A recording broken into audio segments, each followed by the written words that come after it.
So it's been a while since I last uploaded. Yeah, I've been spreading some communist propaganda on Minecraft for a while, but now let's just get back into studying for the AP test. We're gonna pick up from where we left off. Last time we talked about two types of energy. We talked about gravitational potential, put that on the corner here, and we talked about kinetic energy, right? This means energy, the C is energy, and what kind of energy? Kinetic energy. U is always gonna represent potential energy. We also talked about something that's very important, that if we want to find the work that's done by a force, then it's just equal to the integral of this force times ds. And let's say that this force is in the direction of motion, so this would just be equal, or dot, this is originally f dot ds, but let's say it's in the direction of motion, so we just say it's f times ds. And we ignore that fact that these are vectors, we just take their magnitudes, multiply them together, and we are good. So let's just go with an example. Let's say a college board decides to give you force with respect to distance is equal to like maybe some equation like x plus 2, something like that.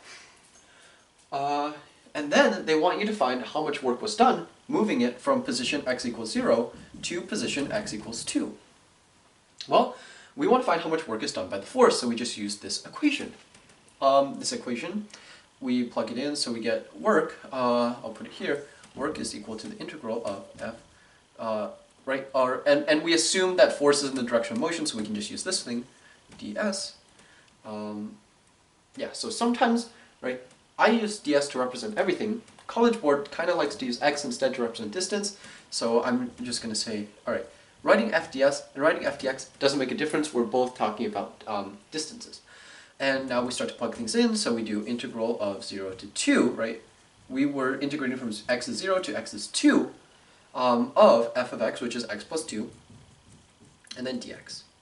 So we can easily do the integral, which is equal to x squared plus 2x, x squared over 2 plus 2x from 0 to 2, and just plugging the numbers in, what do we get? We get like 2 plus 4 is like 6. And remember, we want to find units. Units for work are joules or Newton meters. Alright, so that's an example of how we would use this simple relation. But what's the most important takeaway here is that this equation is actually the equation for the work done by this force. How much work this force did. This is a very important distinction to make, because later we're going to be talking about another force or another work equation that also depends on force, but it's going to have some different parameters. So just remember, this equation is for the work. We want to calculate the work that is done by this force. Okay, yay! Now we're going to introduce something new. We are going to introduce something called spring potential energy. So again, it's a potential energy, so I gotta denote it as U, and I'm going to put a little s next to it to say spring potential energy. Yeah, so before we talk about how we can calculate spring potential energy, we want to first introduce something called Hooke's law. So let's say we have a spring. We have a spring and it's at equilibrium here. So when the spring is here, when it's like extended to this amount, and I either pull it or push it, it will always try to bounce back to this position. Hooke's law says that if I want to find the force that the spring exerts on me after I push in or pull out of the spring a certain distance, then I can find that by I can find this force using Hooke's law equation. The Hooke's law, whatever, it's an equation, which says the force, the restoring force, the force the spring is going to push on you to try to restore its position back to the equilibrium state, is equal to negative kx. K is just a constant.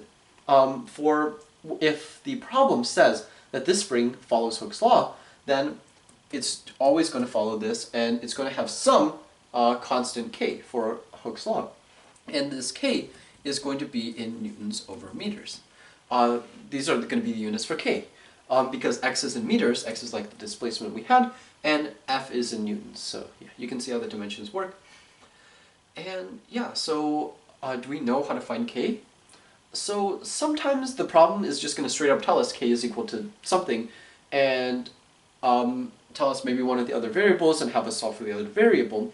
But sometimes maybe they'll give us the other two variables and have us solve for k.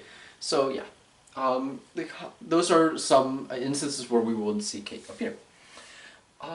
So let's just say in this case they decide to give us k is equal to 5 newtons per meter. And let's say x is our displacement. We decide to displace it 10 meters. Well, if we decided to displace it 10 meters, then we want to find the restoring force. We just plug it in, and we get this is equal to negative 50 newtons. Why negative? Well, the restoring force is there's a negative here because the restoring force is always in the opposite direction of x, right? If we decide to pull the spring out this way, let's say we had decided to pull the spring out this way, and this was our x, right? We decided x is going to move to the right, right? So here is x.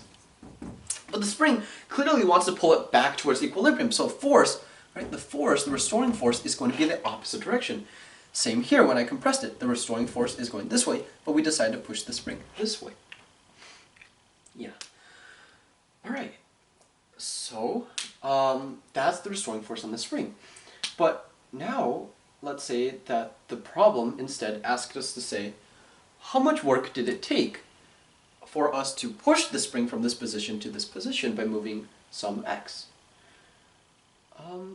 Okay, interesting. So, what we know is that in order, we're going to consider like infinitely small steps when we're trying to push it. We can think pushing at a distance x is like pushing it infinite many times until really, really small steps until we reach x. And then let's say we were going from this position to this position, and this change in distance is really, really tiny. Well, how much force did it take? Well, here, if this was equilibrium and this is some change, we could say, if I want to maintain the spring at this position, how much force do I need to take? Well, I know there's a restoring force on me. That's some certain Fr I can calculate using Hooke's law. But since the spring isn't moving, if I want to maintain it at that tiny change position, I would just need to counteract that force with an opposite one. So I would say E, my applied force, is going to be the same magnitude as Fr, but in the opposite direction. So now what I can say is I can say, okay, my applied force, right, to keep a spring at a certain position, whether it's like to pull it out, whether to push it in, is equal to kx, because it's equal to the negative of Fr in the opposite direction. Now I can find how much work I did with my applied force, right? Because the problem was asking me to find the amount of work this applied force did. I don't want to find the work that this force does, the restoring force. I don't care about that. The applied force, how much work did that do? Well, I just do the same steps as before, where I said work is equal to the integral of Fa times dx, right?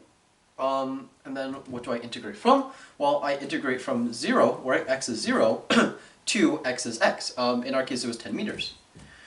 And then f of a is equal to kx, and then dx. So if I integrate this, this is equal to, actually let's first consider that we're integrating from 0 to some unknown x. Some random x we don't know, doesn't matter that we don't know, we're just integrating to x.